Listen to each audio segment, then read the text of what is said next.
உங்களை ஓட்டு கேட்டு உங்களை ஜெயிக்க வச்சு அதுக்கப்புறம் ஏன் ரிசைன் பண்ணுறீங்க? இல்லை எவ்வளோதான் பேசுனீங்க? நான் ஒன்றும் இல்லை, மார்க்கெட் ரேட் என்னன்னு தெரிஞ்சுக்கலாம் தான்.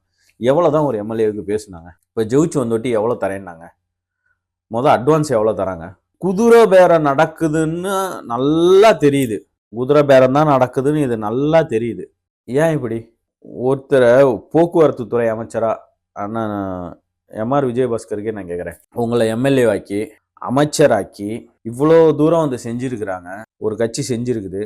ஆர்பி உதயகுமார் அண்ணன் சொன்ன மாதிரி தான், வேற கட்சிக்கு போகிறதா இருந்தால் போங்க, கட்சியில் இருந்து சம்பாரிச்சதெல்லாம் எழுதி கொடுத்துட்டு போயிடுவீங்களா? இல்லை எழுதி கொடுத்துட்டு போயிடுவீங்களான்னு நான் கேட்குறேன்.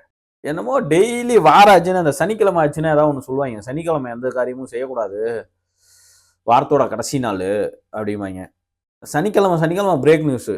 உங்களுக்கு வேற ஏதாவது நியூஸை டைவெர்ட் பண்ணுறதா இருந்தால் வேற வச்சு டைவெர்ட் பண்ணுங்க. திமுகவும் இதே தான் பண்ணுச்சு. 5 வருஷமா திமுக பண்ணுன ஒரே வேலை இதுதான். என்னது? அதிமுகவில் பிளவு, எங்கே போகிறார் இவர், எங்கே போகிறார் அவர். 5 வருஷம் அவங்க அதான் பண்ணாங்க. 5 வருஷம் பண்ணி இன்னைக்கு எங்க போயிருக்கு கட்சி? அந்த கட்சி நாங்க தோத்துட்டோம், ஆமா தோல்விதான், 3வது இடம் வந்தாச்சு, மக்கள் கொடுத்த தீர்ப்பை ஏத்துக்கிட்டு தான் ஆகணும். அதுக்குன்னு மோசமான அவனும் தோத்து போலையே. 47 சீட்டு ஜெயிச்சிருக்கிறோம், 1,05,00,000 ஓட்டு வாங்கியிருக்கிறோம். இன்னும் என்ன பண்ணணும்? கட்சிக்கு நீங்களா ஃபர்ஸ்ட் உழைச்சிங்களாயா? சும்மா அந்த மனுஷன் அவ்வளவு தூரம் போய் ஊர் ஊரா போய் மைக்க போட்டுக்கிட்டு பஸ்ஸை போட்டுக்கிட்டு போய் பேசிட்டு வராரு.